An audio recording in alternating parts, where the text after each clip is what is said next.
Hi everyone, welcome to our Facebook page. आज का जो वीडियो है इसमें हम कॉम्प्लेक्स नंबर के ओरिजिन में बारे में बात करने वाला है। हम देखेंगे कॉम्प्लेक्स नंबर का शुरुआत कहाँ से हुआ, क्यों इसका ज़रूरत आया। ठीक है, आज के जो वीडियो है इसमें कोई भी प्रॉब्लम का हम सॉल्व नहीं करेंगे, सिर्फ और सिर्फ उसका कॉन्सेप्ट के बारे में समझेंगे और ये कहाँ से आया, क्यों ज़रूरत आया। ठीक है, चलिए शुरू करते हैं।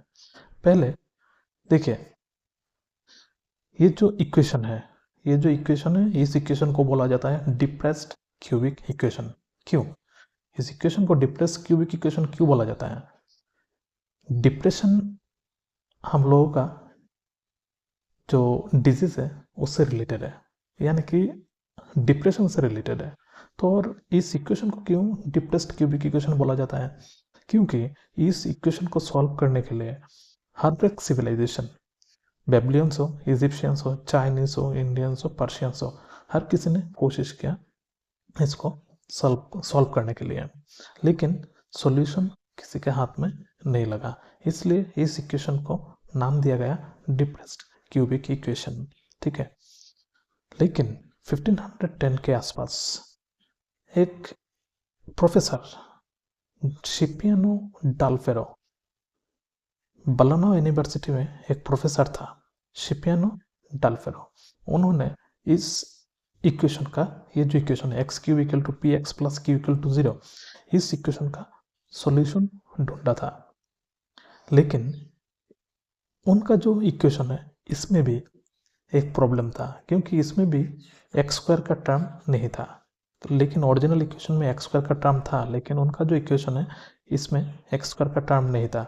जो भी हो, उन्होंने इस इक्वेशन का सॉल्यूशन ढूंढने के बाद इसको सीक्रेट रख दिया, किसी को नहीं दिया, क्योंकि उस ज़माने में कंपटीशन बहुत था। इसलिए मैथमेटिशियन क्या करते थे, अपना कोई डिस्कवरी है अच्छे से डिस्कवर किया हो, किसी प्रॉब्लम का सॉल्यूशन ढूंढा हो, तो इसको छुपा के रखता था कुछ वक्त के लिए।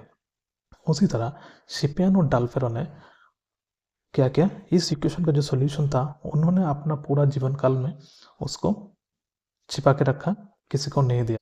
लेकिन उन्होंने 1526 में अपना जो स्टूडेंट है एंटोनियो मारिया फियोरे, उनको ये सॉल्यूशन प्रोवाइड किया। लेकिन एंटोनियो मारिया फियोरे इतना अच्छा मैथमेटिशियन नहीं था, इसलिए उन्होंने खुद को एस्टेब्लिश करने के लिए या दूसरों से बेहतर दिखाने के लिए उन्होंने क्या किया, इस इक्वेशन का जो सॉल्यूशन है और इसको सॉल्व करने के लिए उन्होंने एक चैलेंज दिया, किसको? निकोलो टार्टालिया को चैलेंज दिया 1935 में। लेकिन निकोलो टार्टालिया बहुत अच्छा मैथमेटिशियन था और उनको पता था कि एंटोनियो मारिया फियोरे उन्होंने इस इक्वेशन को सॉल्व नहीं किया। लेकिन निकोलो टार्टालिया ने खुद से इस इक्वेशन को सॉल्व किया था और उसका जो सॉल्यूशन है खुद के पास रख दिया था, किसी को नहीं दिया। ठीक है, और उन्होंने भी, निकोलो टार्टालिया ने भी इसको छिपा के रखा था। लेकिन बाद में एक और मैथमेटिशियन आया जिसका नाम था कार्डानो। उन्होंने बार बार टार्टालिया को चिट्ठी लिखा कि ये जो सॉल्यूशन है इस इक्वेशन का उनको प्रोवाइड करें, लेकिन उन्होंने पहले राजी नहीं हुआ। बाद में उन्होंने कुछ शर्तों के साथ उन्होंने इस इक्वेशन का जो सॉल्यूशन है कार्डानो को दिया। शर्त क्या था कि वो किसी भी जर्नल में इसको पब्लिश नहीं करेगा और किसी को भी इस इक्वेशन का जो सॉल्यूशन है प्रोवाइड नहीं करेगा। ठीक है, इस शर्त के साथ उन्होंने इसको किसको दिया? टार्टालिया ने कार्डानो को दिया। लेकिन कार्डानो ने क्या किया, उनका जो सॉल्यूशन है उन्होंने इस इक्वेशन में अप्लाई किया, x cube equal 15x plus 4, इस इक्वेशन में अप्लाई किया।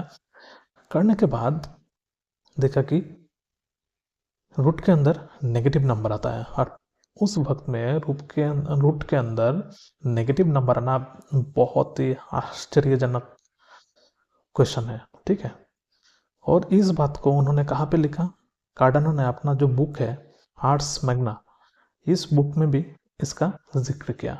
ठीक है, जब ये नेगेटिव नंबर आया, कार्डानो ने फिर टार्टालिया को पूछा, चिट्ठी लिखा कि उनका क्या कहना है इस बारे में। लेकिन टार्टालिया ने इस सिचुएशन को नॉनसेंसिकल सिचुएशन बोल के छोड़ दिया।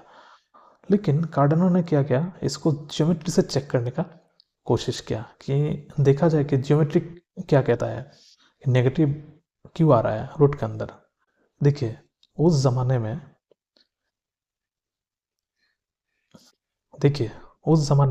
एक्स स्क्वायर का मतलब था एक स्क्वायर होगा जिसका हर एक साइड एक्स एक्स एक्स होगा, और 26x का मतलब है एक रेक्टेंगल होगा जिसका हर एक साइड, एक साइड होगा 26, दूसरा साइड होगा x।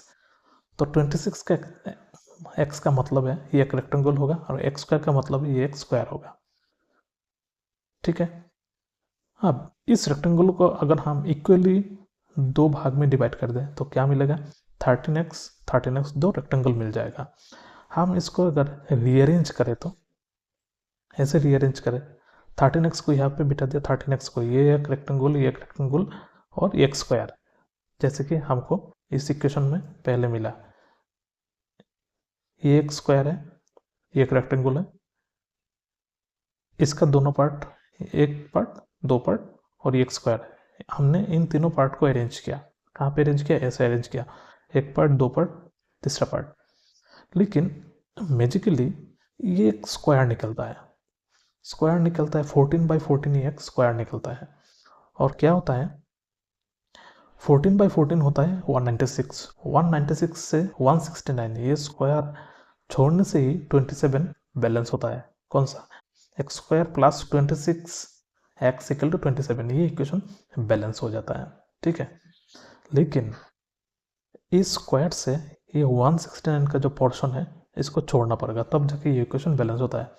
तो कार्डानो ने देखा है कि ज्योमेट्री से भी एक नेगेटिव रूट का कॉन्सेप्ट आ रहा है, और उनका जो सॉल्यूशन था इसमें भी एक नेगेटिव रूट आ रहा है। कहाँ पे, इसमें